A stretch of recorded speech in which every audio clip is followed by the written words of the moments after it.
विधानसभा का चुनाव है, मुझे लगता है कि दिल्ली का विधानसभा का चुनाव बीजेपी जीतेगी, क्योंकि केजरीवाल जी ने मतलब दिल्ली का काफ़ी नुकसान किया है।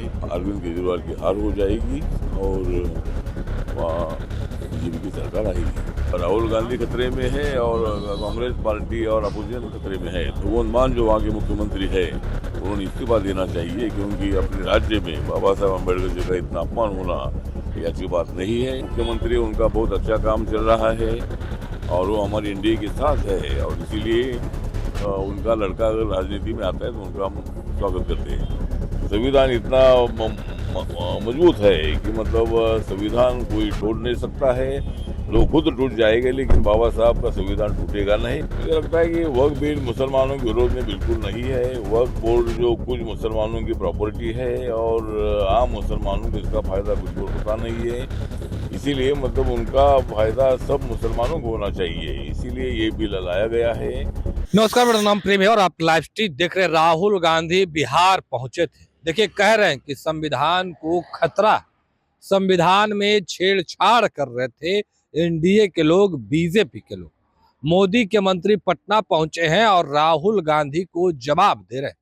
क्या कुछ करे, सबसे पहले आप वो मतलब एक वेयर हाउस का इनॉग्रेशन है और कोल्ड स्टोरेज का भी इनॉग्रेशन है। वहाँ एक किसान मोर्चा का काम करने वाले लोग हैं, उन्होंने मुझे बुलाया है। मैं अभी पटना से डायरेक्ट वैशाली जा रहा हूँ। उसके बाद मुजफ्फरपुर में एक ऑफिशियल मीटिंग है, तो अटेंड करके मैं आज ये रात को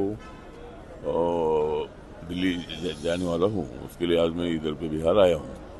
दिल्ली में विधानसभा का चुनाव है सर, कहाँ देखते हैं बीजेपी को? दिल्ली में विधानसभा का चुनाव है, मुझे लगता है कि दिल्ली का विधानसभा का चुनाव बीजेपी जीतेगी, क्योंकि केजरीवाल जी ने मतलब दिल्ली का काफ़ी नुकसान किया है। दिल्ली वालों को दिए हुए आश्वासन को पूरा नहीं किया है, इसीलिए दिल्ली की जनता चाहती है कि माननीय नरेंद्र मोदी जी के नेतृत्व में मतलब सरकार आनी चाहिए। इसी तरह का प्रयत्न हमारा है और इसीलिए वहाँ अरविंद केजरीवाल की हार हो जाएगी और वहाँ बीजेपी की सरकार आएगी। सर, राहुल गांधी संविधान लेकर चल रहे हैं, बिहार भी आए थे, बीपीएससी अभ्यर्थियों से भी मिले, क्या कहेंगे? संविधान सुरक्षा उनका कार्यक्रम था पटना में। किसका क्या बोले राहुल गांधी? हाँ, राहुल गांधी कह रहे हैं कि संविधान खतरे में है, खुद हाथ में संविधान लेकर। मुझे लगता है कि राहुल गांधी कहते हैं कि संविधान खतरे में है, लेकिन पूरे देश जानता है कि भारत का संविधान खतरे में बिल्कुल नहीं है। तो मतलब राहुल गांधी खतरे में है और कांग्रेस पार्टी और अपोजिशन खतरे में है, तो इसीलिए बाबा साहब का संविधान कभी खतरे में नहीं आ सकता है। बाबा साहब अम्बेडकर जी ने देश के लिए बहुत बड़ा काम किया है, लेकिन उसके बावजूद भी मतलब अमृतसर में जो भी घटना घटी है, ये बहुत बड़ी निंदनीय है, बहुत बड़ी गंभीर है। स्टैचू पर जाकर बाबा साहब अम्बेडकर जी के स्टैचू को तोड़ने का प्रयत्न हुआ है, ये बहुत बड़ी गंभीर बात है। और वहाँ की जो पंजाब की सरकार है, आम आदमी पार्टी की सरकार है, वो वहाँ अनदेखी कर रही है। तो मुझे लगता है कि जिन आदमी ने इसी तरह का कृत्य किया है उसको फांसी की सजा मिलनी चाहिए, और भगवंत मान जो वहाँ के मुख्यमंत्री है, उन्होंने इस्तीफा देना चाहिए, क्योंकि अपने राज्य में बाबा साहब अम्बेडकर जी का इतना अपमान होना ये अच्छी बात नहीं है। तो ये भगवंत मान जी ने रिजाइन देना चाहिए, ऐसा मुझे लगता है। दिल्ली विधानसभा चुनाव के बाद हाँ, कयास लगाया जा रहा है कि मुख्यमंत्री नीतीश कुमार के बेटे निशांत कुमार जो है राजनीति में एंट्री ले सकते हैं। क्या नाम उनका? निशांत कुमार, मुख्यमंत्री नीतीश कुमार। हाँ, तो मुख्यमंत्री जी के जो लड़के निशांत कुमार जी है, जो मतलब हमारे नीतीश कुमार जी के बेटे हैं, तो वो अगर राजनीति में आते तो उनका स्वागत है, क्योंकि अभी माननीय नीतीश कुमार जी तो मतलब हमारे एक्टिव मुख्यमंत्री, उनका बहुत अच्छा काम चल रहा है और वो हमारी इंडिया के साथ है, और इसीलिए उनका लड़का अगर राजनीति में आता है तो उनका हम स्वागत करते हैं। दिल्ली विधानसभा चुनाव के बाद बिहार में भी विधानसभा का चुनाव होने है। हाँ, तो बिहार में विधानसभा का चुनाव है। बिहार में तो हमारी एनडीए है, ये जीतेगी। यहाँ बीजेपी और नीतीश कुमार जी की जो पार्टी जेडीयू है वो भी उसमें साथ रहेगी, और मेरी पार्टी भी उनको साथ देगी। और यहाँ भी मतलब बिहार में हमारी सरकार आएगी, एनडीए की सरकार आएगी। ने एक प्रोग्राम के दौरान कहा है कि अगर मोदी शाह डुबकी लगा रहे हैं कुंभ में, तो उन जो है पाप उनके धुलेंगे नहीं, उससे गरीबी नहीं जाएगी, वो लोगों के बद्दुआ से वो लोग जहन्नुम में जाएंगे। सर कैसे देखते हैं इसको सर?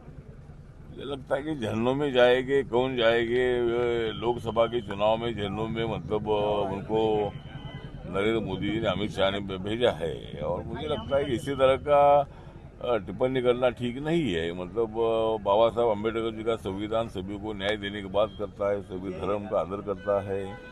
और 144 के वर्ष के बाद एक बड़ा मतलब महाकुंभ आया है, तो मतलब एक परंपरा है। मतलब कुंभ में मतलब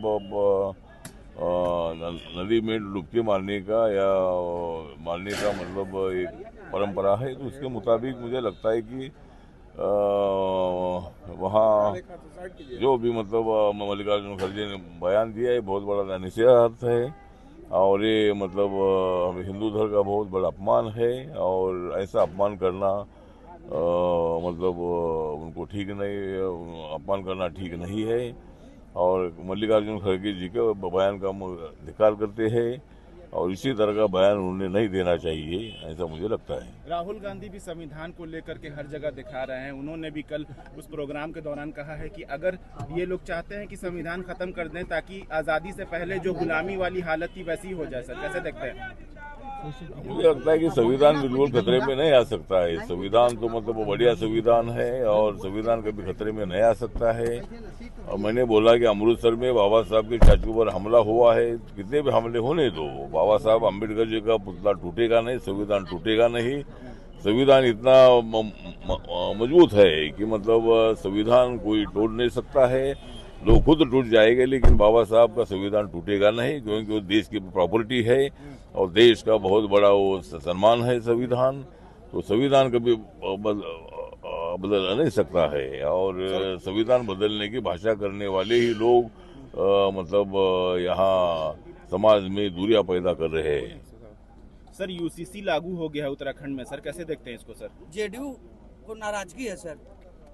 ठीक है, अभी ऐसा है कि एक तो जो हमारे धामी साहब है वहाँ के मुख्यमंत्री है और उन्होंने मतलब वहाँ कॉमन सिविल कोड जो है वो वहाँ लागू किया है। तो इसका मतलब ये है कि भाई हिंदू मुसलमान को एक लाने का ये प्रयत्न है।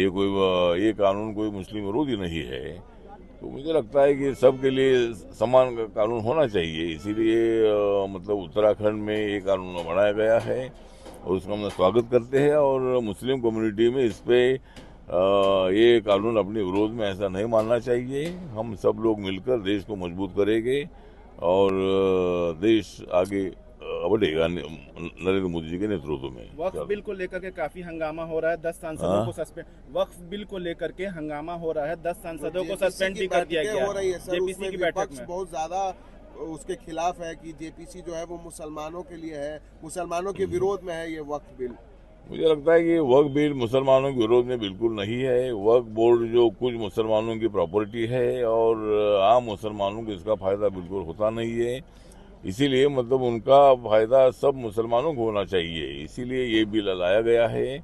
ये बिल मुस्लिम विरोधी नहीं है और जेपीसी के पास मतलब जॉइंट पार्लियामेंट्री कमेटी के पास ये बिल भेजा है और अभी इसका फैसला आ जाएगा। लेकिन मुझे लगता है कि बिल में क्या अमेंडमेंट करनी है, क्या सुझाव देना है, ये कांग्रेस और जो अपोजिशन उनको अधिकार है। तो मुझे लगता है कि हर बिल मुस्लिम विरोधी ऐसा बिल्कुल नहीं है। मुस्लिम भी अपने हैं, अपने देश के नागरिक हैं, तो उनका विरोध करना ये हमारी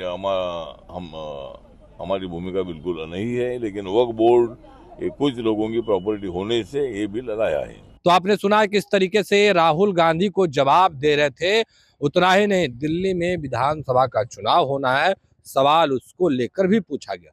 क्या कुछ करते आपने वो तमाम बयानों को सुना। फिलहाल के लिए इतना ही, बने रहे लाइव के साथ। धन्यवाद।